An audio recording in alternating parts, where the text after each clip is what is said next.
Hello everyone, so I made more upgrades to the Star Eagle. I give you guys a quick overview. I tell you guys why I had to do these upgrades, and I'll show you the parts so that if you want to do the same upgrades, you can as well. Just a quick side note, and this might be important because it might affect some of you as well.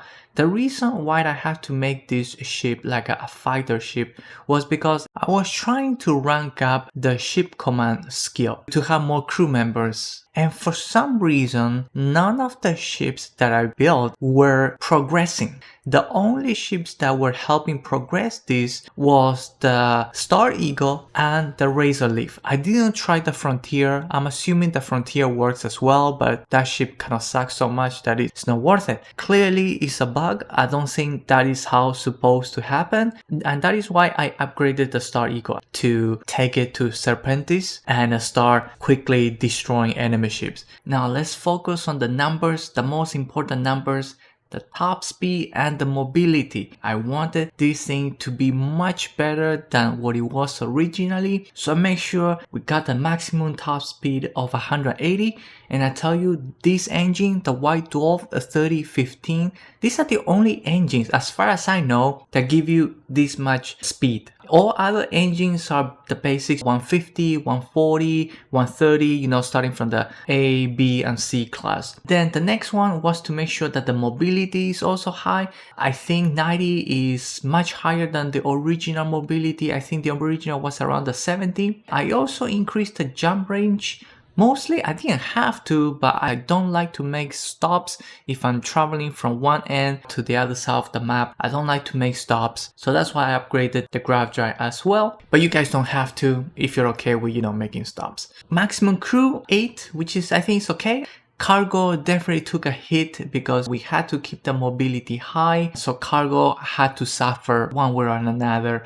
However, if you rank up your payload skills, you can still add an additional, I think, 50% on top of it, so you cannot still get close to the original 2000 something, but that's okay. The purpose of this ship, it was strictly for fighting. I upgraded the shell. It is now 1500. Hull, I'm not sure the hull if it's higher or about the same. I think it's about the same. And then I changed all the weapons to lasers and missile launchers. The reactor, I had to upgrade it to get more power so that I could make sure that all the weapons, everything, there's enough to power all of that. The other thing that I changed were the wings. I was just getting tired of the look of the wings.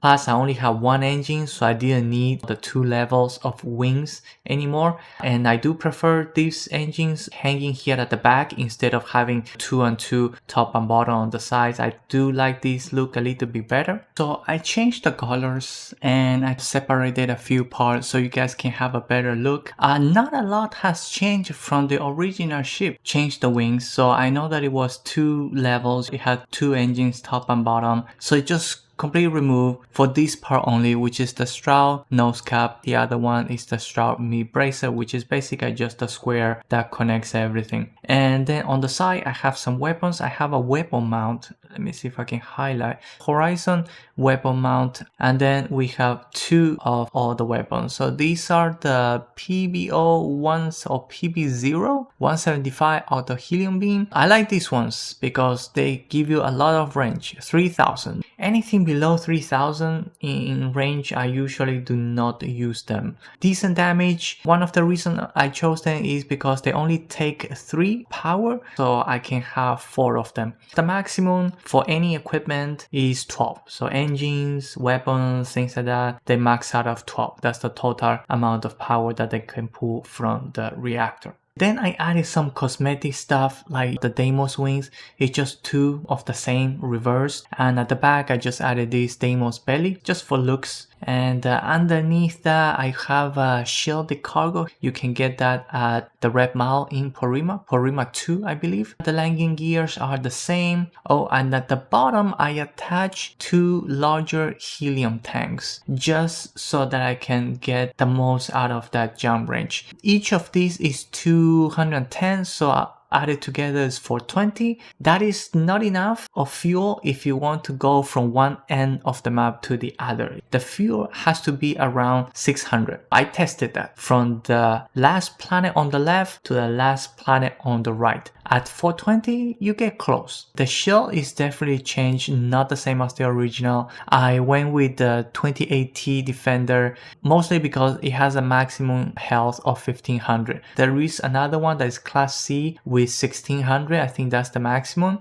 So this one comes really close. It's just mounted below, so out of sight. Let's take a look at some of the other parts at the back. The reactor is the same, but just upgraded to the 104 DS. Graph drive is also the same, but upgraded to the 2000 instead.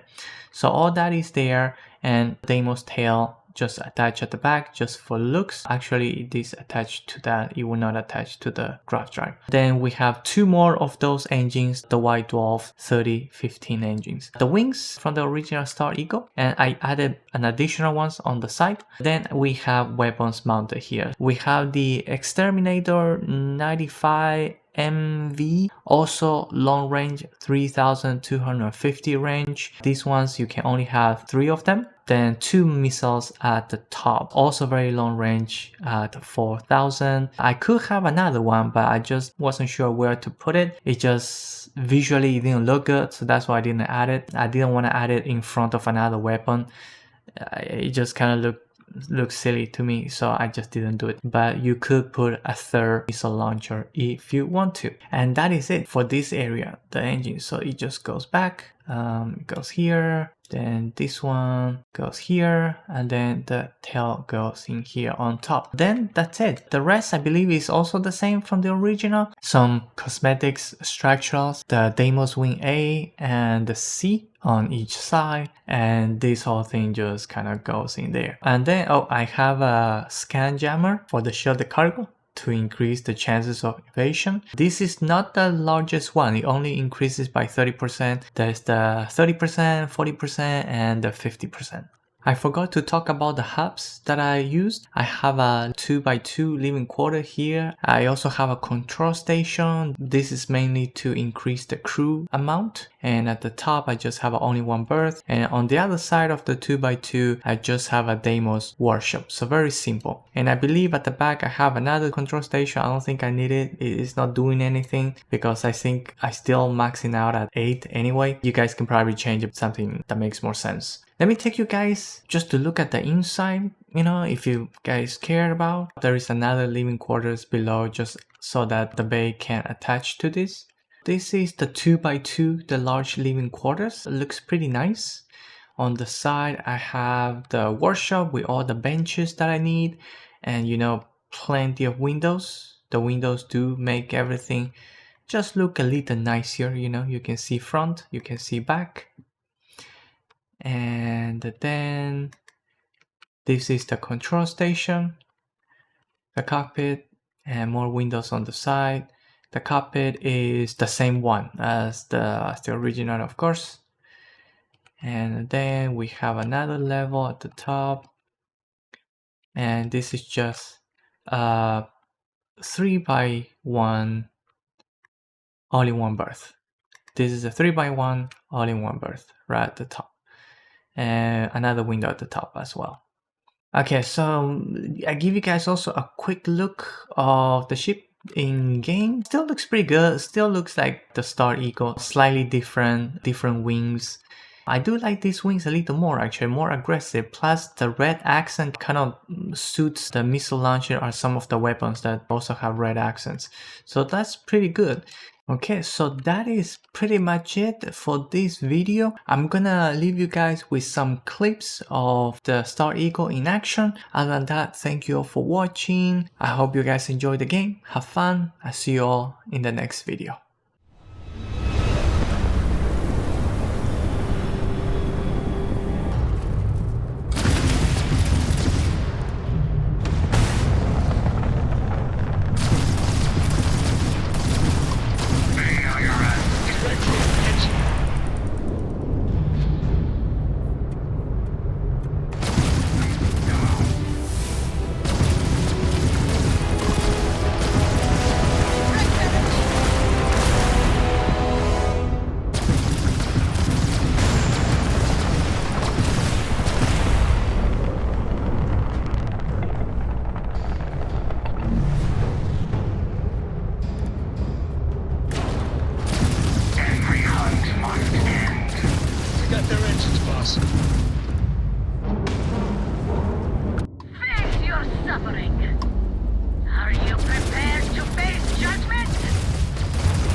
escaping.